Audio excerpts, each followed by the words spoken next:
नमस्कार। आप सबको आज की इस क्लास में स्वागत है।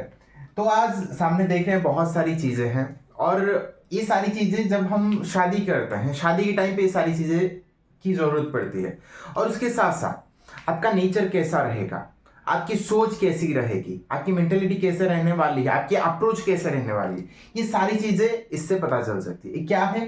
देवता, मानव और राक्षसगण। अमूमन ये कहा जाता है या फिर लोगों की सोच ऐसी कि हाँ वो राक्षसगण है, तो फिर क्या मेरे लिए खराब है? क्या राक्षसगण से शादी हो रही, क्या वो मेरी जान के लिए खतरा है? तो बहुत सारी ऐसी मिथ है, बहुत सारी चीजों के बारे में आज बात करने वाले हैं। और उससे पहले आप सबको बताता चलूं, जो लोग कंसल्ट करना चाहते हैं, आप कमेंट बॉक्स में आप अपना date of birth, time please दे दीजिए और आप ये एक सवाल का पूछ लीजिए, कमेंट बॉक्स में दे दीजिए, ठीक है। जब मैं लाइव आऊंगा संडे को 6:30 या फिर 7 के बजे, तो फिर उस टाइम पे लाइव में आप सब लोगों की कुंडली, उसमें जो सारी कुछ कुंडली सिलेक्ट हुई होंगी, जो हमारी टीम ने सिलेक्ट की होंगी, तो उनकी कुंडली लाइव सेशन में आप सबका देखेंगे उस टाइम पे, ठीक है। और अगर आप मुझसे पर्सनल कंसल्ट करना चाहते तो मैं आपको नंबर दे दूंगा, ठीक है, डिस्क्रिप्शन में आपको मिल जाएगा, तो फिर आप मुझसे डायरेक्ट कंसल्ट कर सकते हैं, ठीक है, अगर आप अपनी पूरी कुंडली डिटेल एनालिसिस चाहते हैं तो, ठीक है। तो चलिए आज की क्लास शुरू करते हैं और ये सारी चीजें विथ एग्जांपल के साथ कैसे जाने, क्योंकि हम प्रैक्टिकल वे में देखेंगे, पूरी तरह डिटेल में समझाएंगे, ठीक है। तो आइए शुरू करते हैं। तो देवतागण, बहुत सारे नक्षत्र हैं, अश्विनी, मृगशिरा, पुनर्वसु। आप इसको स्क्रीनशॉट ले लीजिए या फिर आप गूगल में चेक कर लेंगे तो कौन कौन सारे नक्षत्र आते हैं, ठीक है। तो इसके पीछे का कारण क्या है, उसका नेचर क्या है, वो सारी चीजें आज इस क्लास में हम पढ़ने वाले हैं। तो चलिए शुरू करता हूं। चलिए, तो पहले आता है गण, ठीक है। गण, इसको हम 3 कैटेगरी में डिवाइड कर दिया गया। 3 गण, एक है देवगण, दूसरा है राक्षसगण और तीसरा है मानव, ठीक है।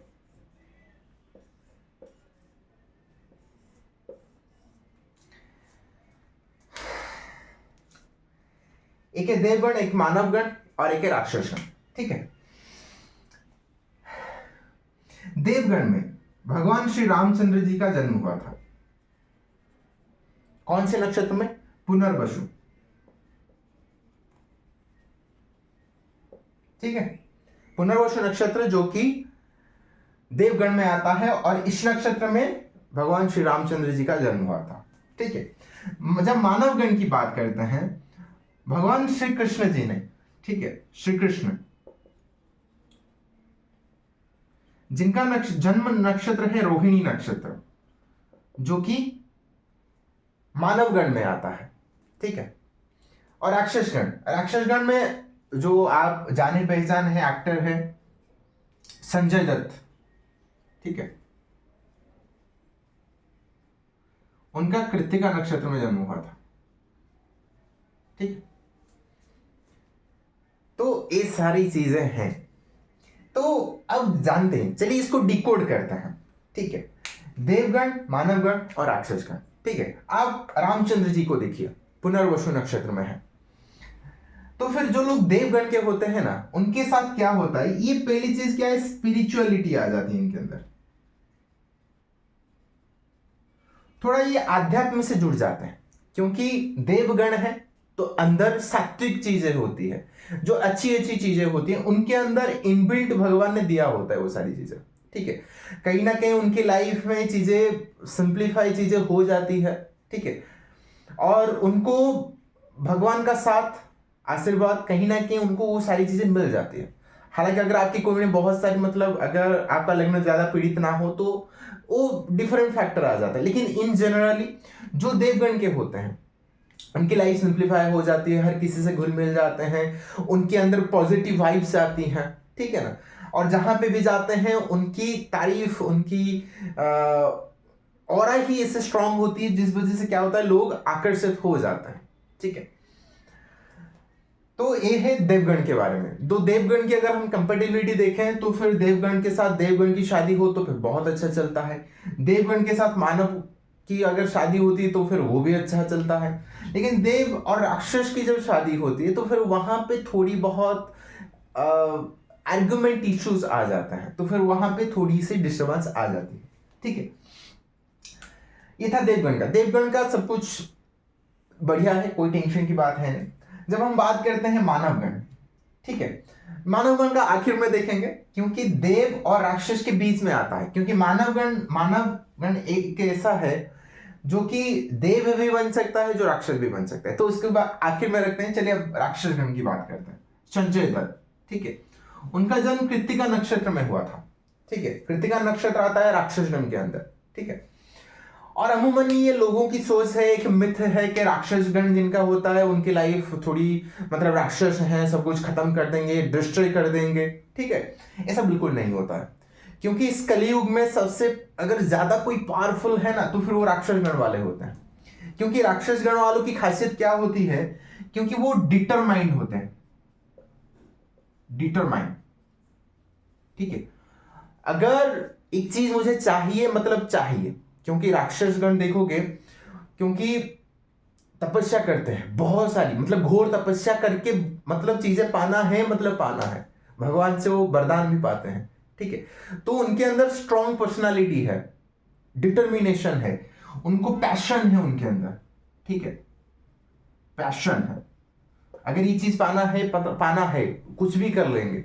ठीक है, और कहीं ना कहीं उनको मैटेरियलिज्म में थोड़ा सा चाहत ज्यादा होती है, मैटेरियलिस्टिक पर्सन होता है। ठीक है, जो सारे काम, जो भोग है, जो मैटेरियलिस्टिक जो सारी चीजें हैं, तो उनके अंदर, उनकी तरफ खिंचाव रहता है इनका थोड़ा ज्यादा। ठीक है, तो संजय दत्त की कुंडली है, और उनकी लाइफ भी अगर आप देखोगे तो लाइफ में बहुत सारे ट्रबल्स आए, टफ फेज है। क्योंकि राक्षसगण को बहुत आसानी से चीजें नहीं मिलती है, क्योंकि उनके अंदर भगवान ने वो काबिलियत दी है, क्योंकि उनको मेहनत करना है, स्ट्रगल करना है, और अपनी एफर्ट के साथ सारी चीजों को हासिल करना है।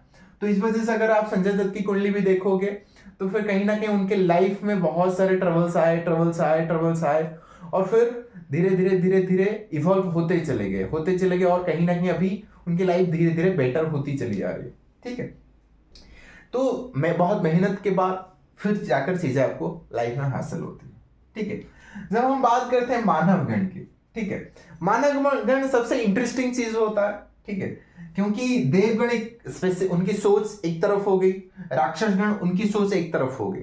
ठीक है, लेकिन मानवगण क्या है, क्योंकि एक इंसान देवता भी बन सकता है, एक इंसान राक्षस भी बन सकता है, और एक इंसान के अंदर देवगुण भी होता है और राक्षस गुण भी होता है। ठीक है, जैसे भगवान श्री कृष्ण, उनका रोहिणी नक्षत्र में जन्म हुआ है। ठीक है, जो कि एक मानव गण है। अगर आप श्री कृष्ण जी की लाइफ देखोगे, ठीक है, वो परिवर्तन होता रहता है, क्योंकि इंसान जैसे बदल जाते हैं, बिल्कुल उसी तरह मानव भी भगवान में भी बदल सकता है, मानव भी राक्षस में भी बदल सकता है। ठीक है, तो फिर जब कृष्ण की जिंदगी आप देखोगे तो फिर जहां पर जरूरत थी प्यार करने की, तो फिर प्यार कर बैठे। ठीक है, क्योंकि बचपन में प्यार बहुत किए। ठीक है, जब युद्ध की बारी आई, युद्ध भी किए। ठीक है, प्यार भी बड़े पैशन से किए, युद्ध भी बड़े पैशन से किए। ठीक है, तो फिर इनका नेचर क्या है, और साथ ही साथ और एक अच्छी चीज है, इनके पास इतनी काबिलियत है, लेकिन युद्ध के दौरान उनको रणछोड़ भी कहा जाता है।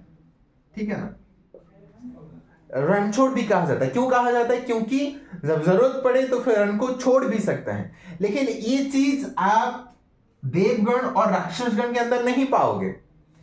अगर राक्षसगण अगर ठान लेते करना है, मतलब अगर जान जाए तो जान जाए। ठीक है, वो पीछे लौट नहीं सकते हैं, और देवगण के साथ भी कुछ ऐसा ही है। लेकिन मानवगण ही एक ऐसा पर्सन है जो वक्त और हालात के हिसाब से खुद को ढालना जानता है, परिवर्तनशील है। वो उनके अंदर वो चेंजेस वो ला सकते हैं, वक्त के हिसाब से, वक्त और हालात के हिसाब से खुद को बदलाव ला सकते हैं। चेंजेबल नेचर है इनका। ठीक है, तो इस वजह से कृष्ण की जिंदगी आप अच्छे से जानते हैं, तो वक्त और हालात के हिसाब से खुद को ढालते चले गए। जहां पर जो सारी चीजें जरूरत थी, क्योंकि युद्ध है, युद्ध करना है, प्रेम करना है, युद्ध को छोड़ना है, युद्ध भी छोड़ दिए।